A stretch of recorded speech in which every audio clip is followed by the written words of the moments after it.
Dans le conte d'Andersen, intitulé L'ombre, et publié en 1847, un savant a quitté son pays froid pour un pays chaud.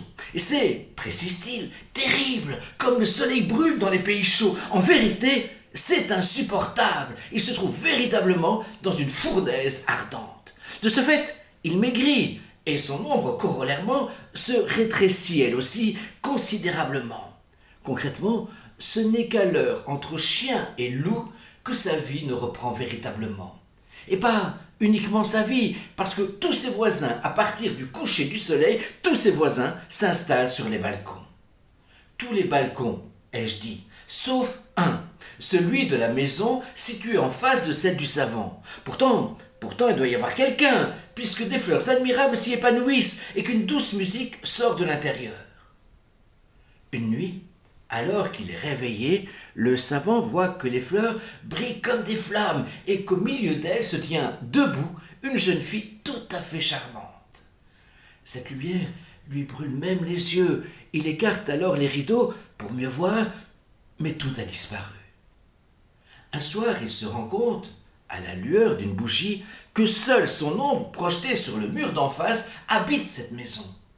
Puisqu'elle est fine, se dit-il, elle pourra aisément y entrer, et c'est précisément ce qu'il demande à l'ombre.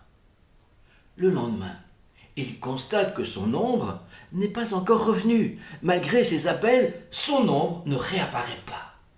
Heureusement, plusieurs jours plus tard, il constate qu'une nouvelle ombre sort de ses jambes lorsqu'il se promène au soleil.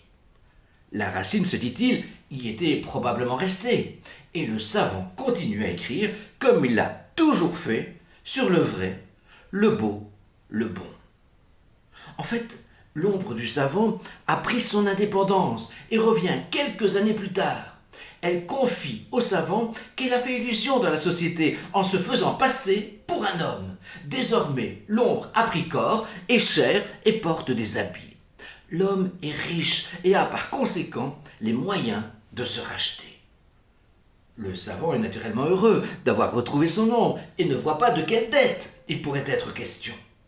Le savant souhaite seulement savoir ce que l'ombre a vu dans la maison d'en face, et l'ombre de répondre qu'il lui dira, à condition que le savant ne dise jamais qu'il a été son ombre.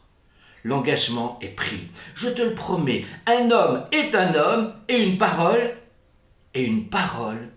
est une ombre, réplique l'ombre.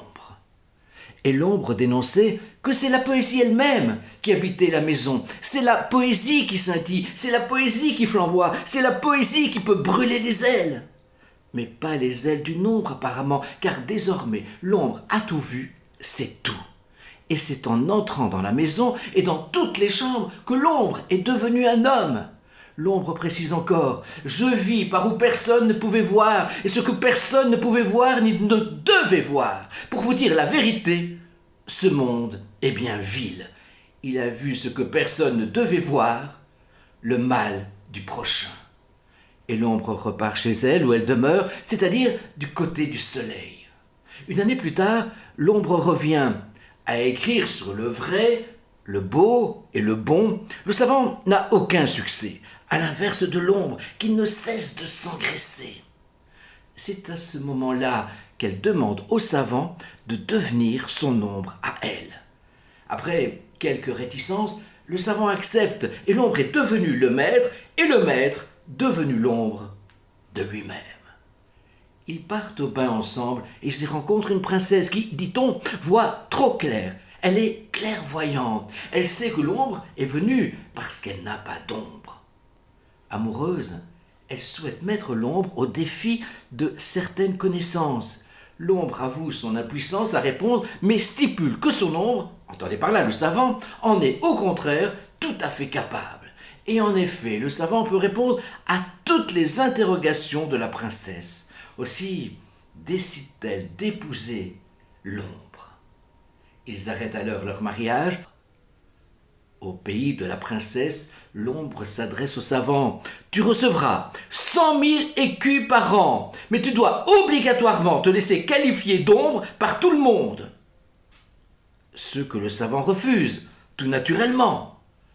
L'ombre appelle un garde qui emmène le savant et dit alors à la princesse: mon ombre est devenue folle. Figure-toi qu'elle s'est mise en tête qu'elle est l'homme et que moi, je suis l'ombre. C'est terrible, répond la princesse. J'espère qu'on l'a enfermée.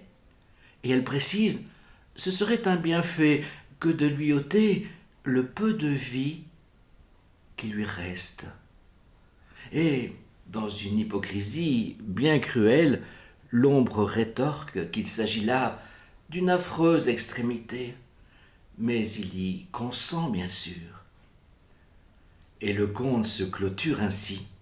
Ce fut la fête, les noces, mais le savant ne vit rien, car on l'avait tué.